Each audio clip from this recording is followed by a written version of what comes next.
Here's more wrestling news for February 15th, 2023.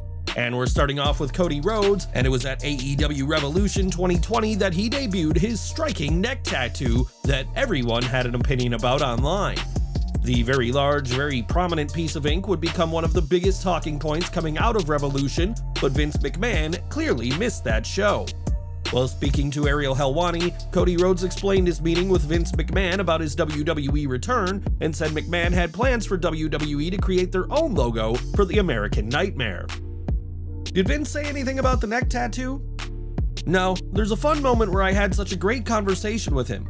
If I had not decided to come back, I still walked out of that meeting with him feeling really good. I brought him the old WWF title to show him because I have it, you know? Dan Lambert gave it to me, and for free, shockingly. But he just made a comment. He goes, "You know, we have the best artists and creative services department in the world. We could have come up with some new logos for you." And I just remember I leaned in and kind of went like that, showing his tattoo, and showed him, and he did one of those classic laughs. "Ha, never mind, that's it. Cody also demanded that WWE keep his AEW entrance music as well as his elevator entrance that fans had grown accustomed to. So that's, he knew we really can't change it at this point. This is what it is. And he said something really great that day. He was really, I stood my ground. I said, I don't want to change a thing about myself, including my song. I want to have my elevator. I want all this. And he said something. He goes, well, that's what we're buying. It's not broke. And I thought, that feels good, because I hadn't figured it out when I was here the first time. Everything was broke. And that was a nice feeling. Upon reflection, it was smart by WWE to use Downstate's Kingdom, as it was a reminder that somebody who was once the heart and soul of AEW jumped ship to WWE, and expect a monumental entrance for Cody this April at WrestleMania. From the moment Vince McMahon retired in July 2022, the creative direction of WWE changed dramatically, and in the opinion of almost everyone, changed for the better. After proving himself in NXT, Triple H brought his talents as a creative mind to the main roster last summer, and popular angles, including the return of Bray Wyatt and Sami Zayn split from the Bloodline, have been under the game's watch. Triple H's booking is much different from his father-in-law, but on Wrestling Observer Radio, Dave Meltzer said that there's some in WWE who think that Vince McMahon's way is the only way to go.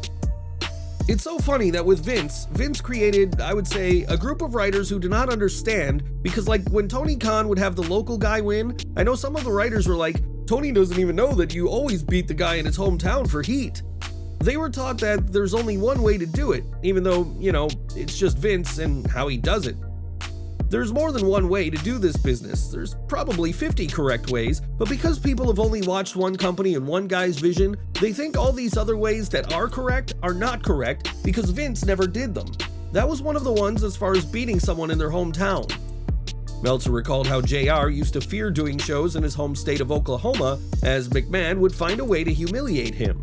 And as long as McMahon stays away from creative, then the future looks bright for WWE under Triple H's watch. Since his return to WWE just over a month ago, Vince McMahon has been focused on finding someone to sell WWE to, and despite the fears of many, hasn't appeared on Raw.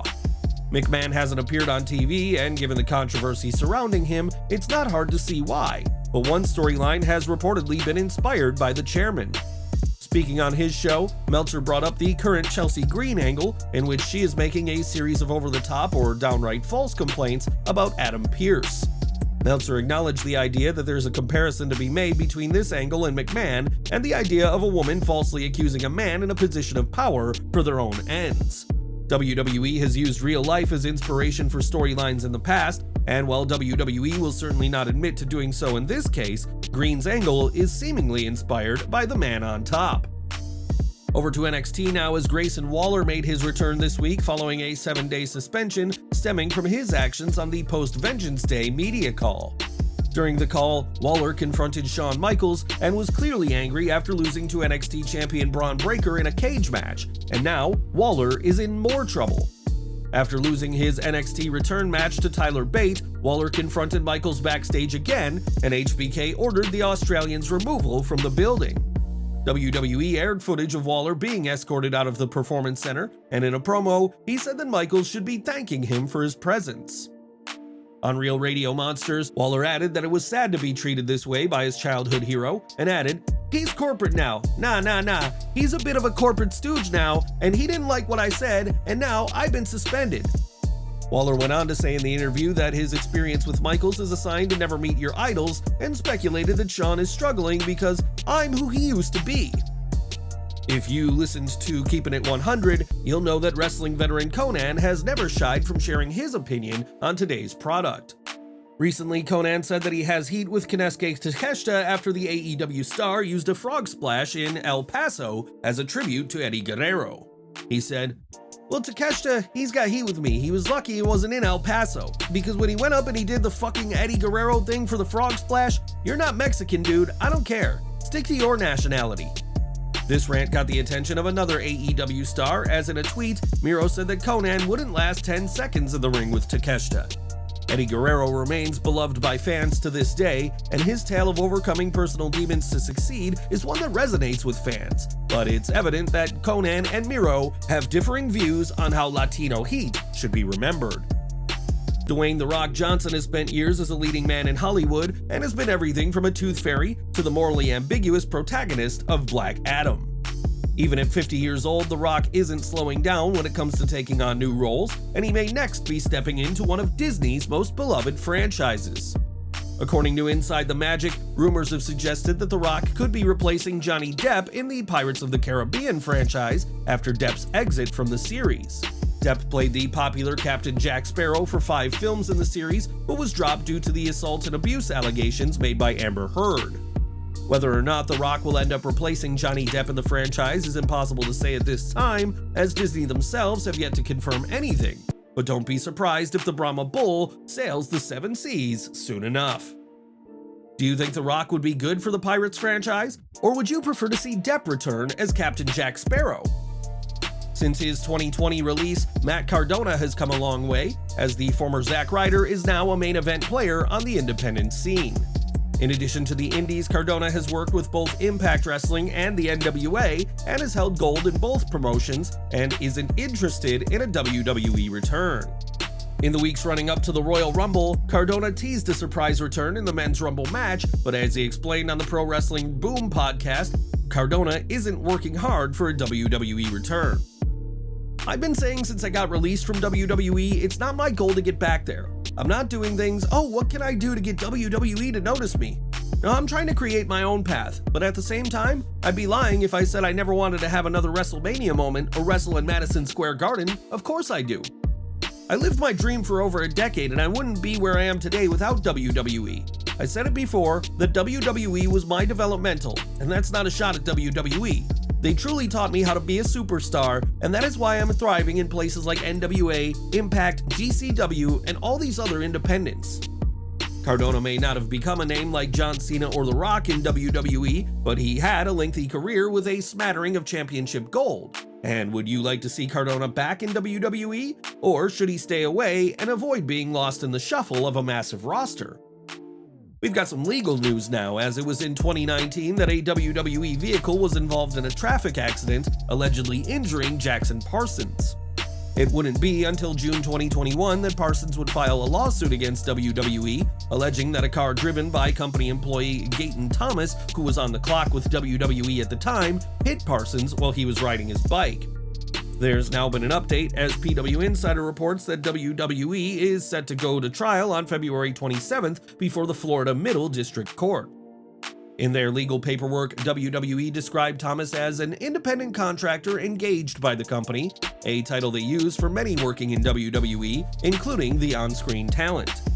Parsons claimed that due to the incident, he suffered physical injuries, a loss of the ability to lead a normal life, disfigurement, and permanent issues among other problems, and is seeking hundreds of thousands of dollars. Medical expenses have surpassed $170,000, with Parsons claiming a loss of income at $100,000, and while Parsons did demand a settlement from WWE of over $1 million in December 2020, the two sides will go to court later this month. We've got news from New Japan, as Mercedes Monè is set to compete in her first match for the promotion this weekend. In her first match since walking out of WWE, Monè will challenge IWGP Women's Champion Kairi in the Battle of the Valley, and this match means everything to the former Sasha Banks. In a video shared online, Monè expressed gratitude for the support of her fan base since walking out of WWE and broke down in tears as she said she never felt so happy in her life. The video included the text, "We all have a dream, this is mine, coming soon," which several fans interpreted as Monè making more stops around the wrestling circuit before an eventual return to WWE. It's been reported that Monè will only have a few dates in New Japan and Stardom, and signed with Bushiroad for the experience of working in Japan, and there are some in WWE who think she'll be back. Whether Monè does return to WWE, join AEW as some have hoped, or sticks with Bushiroad, there's plenty of options for the former superstar, but right now her focus is on becoming the next IWGP Women's Champion. One name whose future is also looking especially bright is Cody Rhodes, who could be just 46 days away from becoming undisputed WWE Universal Champion. Cody's return at the Royal Rumble was overseen by Triple H, someone who Rhodes took shots at during his time away from WWE, despite also considering the game his favorite wrestler. Speaking with Ariel Helwani, Rhodes addressed his relationship with Triple H, saying they haven't hit any road bumps yet, but expects something to happen. So far a plus. In terms of I hope this isn't too divulgent, nothing has been forced. I'm not trying to force my ideas or a friendship. He's not trying either. Everything he's said to me or we've talked about has been very deliberate. Very much I get the sense that he's expecting me to hit a home run every time. I'm like, okay, I have a great education and great experience. I want to go out there and do that every time. We've yet to really hit a road bump. They're gonna come. I keep using different sports analogies, but we're gonna fumble the ball. We're gonna have these moments. They're gonna come. But right now it's been a very good relationship because it's not performative. Right. It's you call to play, and I'm gonna go out there and try to do the damn thing. I really enjoyed that because I don't think there was necessarily bad blood, but that was a contentious thing on Wednesdays in a way for a while. If anything, I hope he would look at that and respect the hustle. I don't think I've ever said respect the hustle. Respect was what I was out there trying to do, because what I was out there trying to do then was for everybody.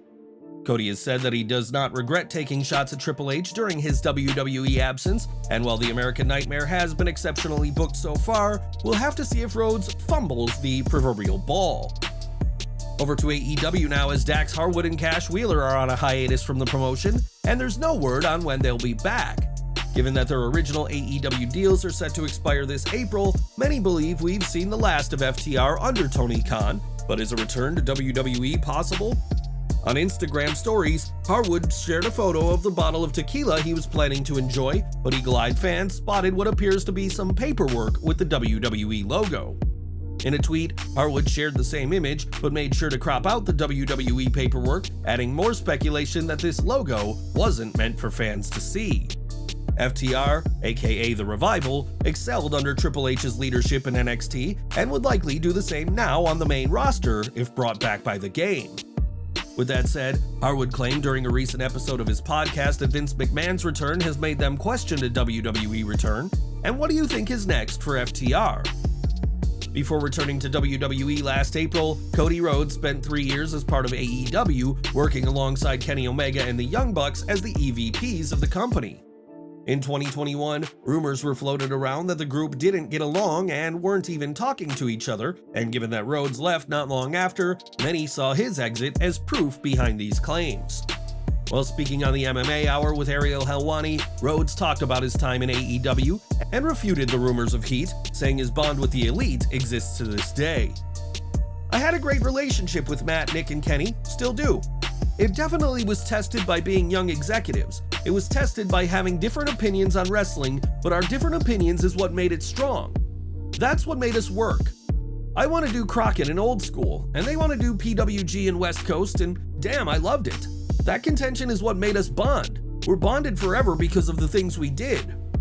Cody is on the cusp of becoming WWE's next world champion, but the American Nightmare will never forget the important role AEW and the Elite played in his journey to the top.